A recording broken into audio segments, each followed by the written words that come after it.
Bienvenue dans cette capsule vidéo sur l'accord sujet-verbe. Dans cette leçon, tu vas apprendre à accorder le verbe avec son sujet dans des cas simples, mais également dans des cas plus complexes. Tu trouveras le lien de téléchargement de cette carte mentale dans la description de la vidéo. Le verbe doit toujours être accordé avec son sujet. Quelle que soit la position du sujet, quel que soit le nombre de verbes à accorder, et quel que soit le nombre de sujets d'un verbe. Tout d'abord, commençons par rappeler les règles générales de l'accord sujet-verbe. Le verbe conjugué est constitué d'un radical, qui ne varie pas, ou peu, et d'une terminaison. Lorsqu'on accorde le verbe, sa terminaison change selon le sujet. Prenons par exemple la phrase « L'enfant regarde le tableau ». Le verbe « regarde » est accordé avec son sujet « l'enfant », qui est au singulier. Mais si le sujet devient pluriel, cela donne « les enfants regardent le tableau ». Puisque le sujet est au pluriel, alors le verbe prend également la terminaison du pluriel.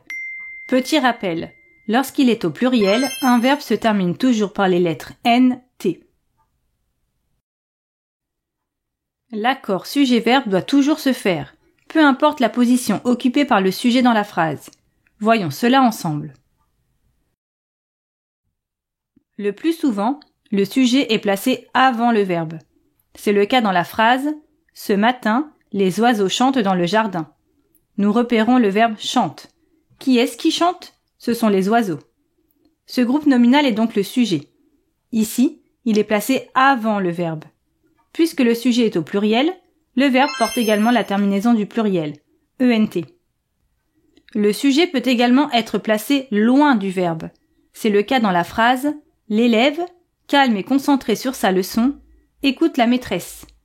Nous repérons le verbe « écoute ». Qui est-ce qui écoute ? C'est l'élève. Ce groupe nominal est donc le sujet. Et ici, il est placé très loin du verbe. Puisque ce sujet est au singulier, alors le verbe porte également une terminaison du singulier. Enfin, le sujet peut être placé après le verbe. On appelle cela un sujet inversé. Par exemple, dans la phrase « Dans ce jardin majestueux, poussent de jolies fleurs ». Nous repérons le verbe « pousse ». Qui est-ce qui pousse ? Ce sont de jolies fleurs. Ce groupe nominal est donc le sujet, et il est placé après le verbe. Nous remarquons que le sujet est au pluriel. Donc le verbe porte également la terminaison du pluriel, ENT. Parfois, plusieurs verbes doivent s'accorder avec le même sujet. C'est ce que nous allons aborder maintenant. Commençons directement par un exemple. Dans la phrase « Elle court, danse et joue au tennis », nous repérons plusieurs verbes. Court, danse et joue. Qui est-ce qui court, danse et joue ? C'est elle. Puisque le sujet est au singulier, les verbes portent tous la terminaison du singulier. Observons les transformations du verbe lorsque le sujet devient pluriel. Elle au pluriel, court, danse et joue au tennis. Tous les verbes prennent désormais la terminaison du pluriel, ENT. On voit alors que si plusieurs verbes ont un seul sujet, quel que soit leur nombre, ils s'accordent toujours avec lui. Pour finir, nous allons étudier l'accord sujet-verbe lorsqu'il y a plusieurs sujets pour un seul et même verbe. Il se peut que plusieurs noms ou groupes nominaux soient les sujets d'un seul verbe. C'est le cas par exemple dans la phrase « Le coq et la vache réveillent le fermier tous les matins ».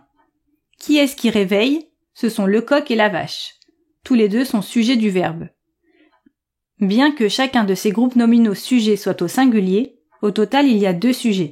Le verbe s'accorde alors à la troisième personne du pluriel et porte la terminaison ENT.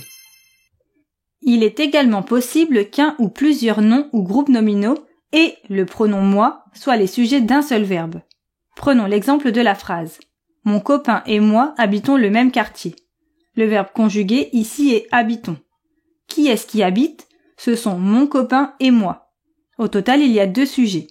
Dans ce cas, le verbe s'accorde alors à la première personne du pluriel « nous » et porte la terminaison ONS. Enfin, un ou plusieurs noms ou groupes nominaux et le prénom « toi » peuvent aussi être les sujets d'un seul verbe.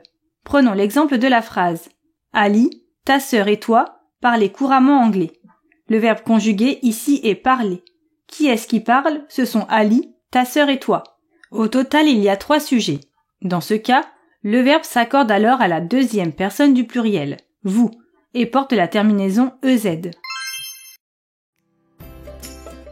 Et voilà, grâce à cette vidéo, tu sais accorder le verbe avec le sujet, dans tous les cas de figure possibles, qu'il y ait un ou plusieurs verbes, un ou plusieurs sujets, et peu importe où il est placé dans la phrase. N'oublie pas de télécharger la carte mentale associée à cette leçon. Le lien de téléchargement se trouve dans la description de cette vidéo. Tu trouveras aussi de nombreuses fiches d'exercices et des quiz pour t'entraîner. À bientôt!